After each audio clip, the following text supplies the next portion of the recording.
What a lovely evening. Is everyone enjoying themselves? Do you know, say that again?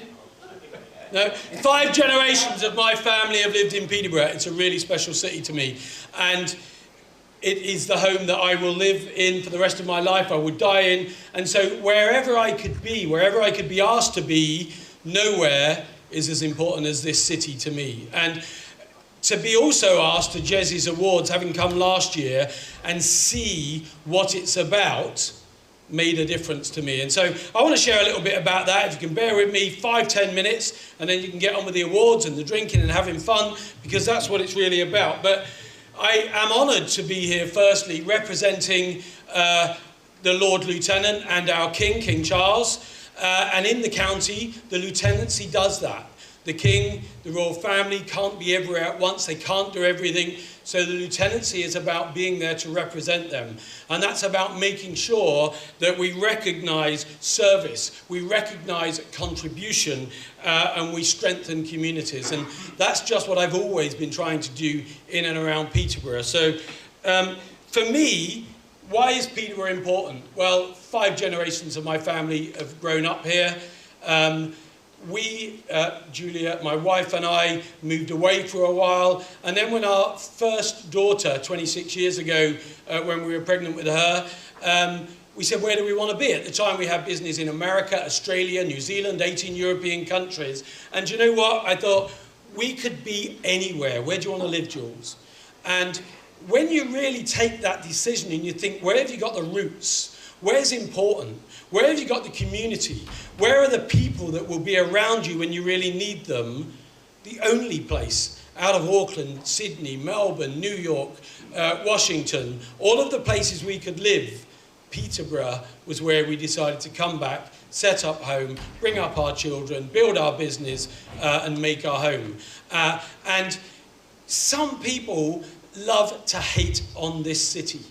Okay, and having had businesses in all those other cities of the world, and having been privileged and honoured to be able to travel the world, I can tell you, whether it was Paris or Geneva or Nice or Manchester, in any city you choose in the world, I tell you, you're 4 streets away from being mugged or killed. So you might go somewhere on holiday and think it's all wonderful. Every city has its challenges. And when I think of a city, I think Peterborough has far more to be positive about. And I'd rather be part of the solution than the problem. And what I'd ask is, next time you hear someone being lazy and criticising Peterborough, call them out on it. Ask them why they're still here, because they don't have to be. And, you know, it's a city that enabled me to go from growing up, who knows Bretton Woods? Okay, so I went to Bretton Woods. Do you know, an eminent Cambridge psychologist once called Bretton Woods School a demonised depository for social waste? And that made the headlines when I was at school there. And I said to my mum, we lived in Barnstock, Mum, what does that mean? She said, don't worry about it, Mickey, it doesn't matter. I said, no, but what does it mean? She said, well, they're calling you social waste. And when I was awarded an honorary doctorate of education, I met this woman who was the head of curriculum for Cambridge University. And I said, never, ever, ever give people a label. Because we're not labels. And never let anyone give you a label. And Prism Start is here today, and we're raising money for that, among other charities. And sometimes when people are unfortunate enough to end up in a situation where they might find themselves there, prison becomes their label. Convict becomes their label. And when we give people a label, whether it's as a child or when they grow up, they're often all too ready to take on board that label. And one of the books I read early, Jules and I, we built a business early on, and then we went bankrupt. At 27, we were homeless, and we went bankrupt. We were delivering pizzas on mopeds for 2 years. And I'm blessed to have a wife that remains with me today and has always been with me through everything.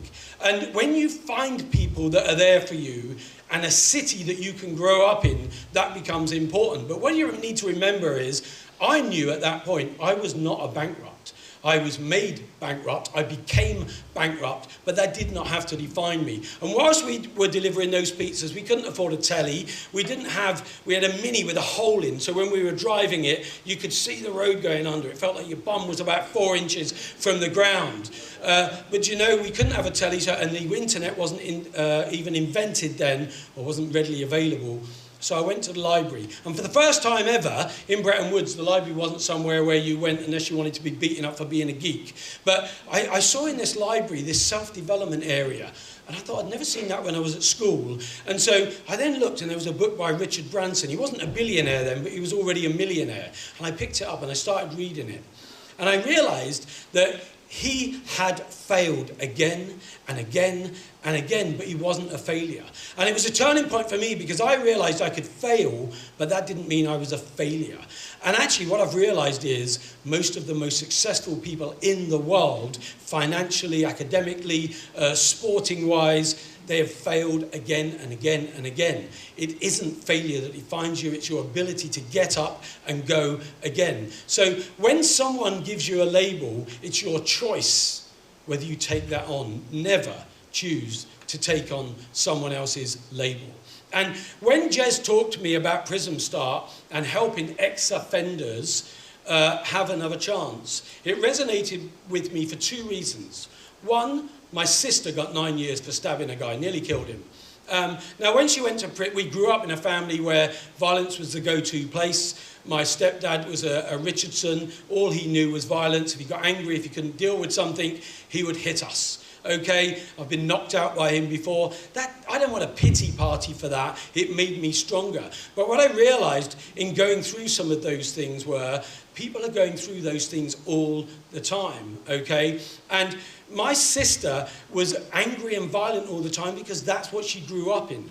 But when she was in prison, she was diagnosed as bipolar. If she had been diagnosed before what she did and got on the drugs that she got on after she was diagnosed, she would never have done that, okay? I then had someone working for me called Sean. He was an incredible analyst, worked for me for 8 years.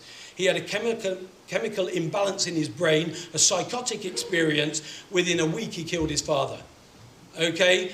Within a week after that, he was on the drugs that righted that imbalance, and he was just Sean, the amazing guy, the great analyst again. But he then had years and years in prison because he had to pay the price of that. Earlier, I was speaking to Imran, who's here with Dragonheart, who are helping ex-offenders. 32 people have gone through their business where they're helping them get a trade, get a skill. None have re-offended. Okay, Leon spoke to us last year and is here again today. We like to believe, and after Sean killed his dad, I got a workplace psychologist in to speak at my company. And he was also a prison chaplain. And I got him to speak because a lot of the people were unsettled because, I used to walk home with Sean. What if it had done that to me? Sean was normal until the point of that psychotic experience. He was never going to do that, but they needed some help, okay? They were dealing with stuff that may be deep-rooted and they hadn't dealt with, okay? And so we got him in, but this guy, as well as being a psychologist, was a prison chaplain. He said, Mike, we like to think all the bad people are in prison. They are not. We like to think that everyone who is in prison is bad. They are not. So I want you to pivot, change, reframe your thoughts on offenders. Reframe the fact that you could have a chemical imbalance. You could, like Imran, protecting his family, made a bad decision once. The court decided he was the person who should go to prison. And they have to try to rebuild their life. But if you as employers, winning these awards, doing all that you do, see that label of offender, convict, prisoner, you'll never give them the chance. These awards are about recognising, and I'm not a religious person, but I love the saying, but for the will of God, there go I. Any one of us could try to protect our family and find ourselves in that position, could have a chemical imbalance and find ourselves in that position. So enjoy tonight. Have a great time. Recognise the winners that are with us tonight because they deserve your applause, your recognition, and they deserve to get that because they work really hard for it. But also, remember the people that maybe you think might not be deserving, that have been labelled as not deserving, and give them a chance. Because the reason I love Peterborough, it has good, it has bad, it has ugly, but it also has beautiful. And well done to everyone who's a winner. Please join me in recognising those and change your view on people who maybe you label as not worthy. Thanks very much for your time. Ladies and gentlemen, the one and only Mike Greene.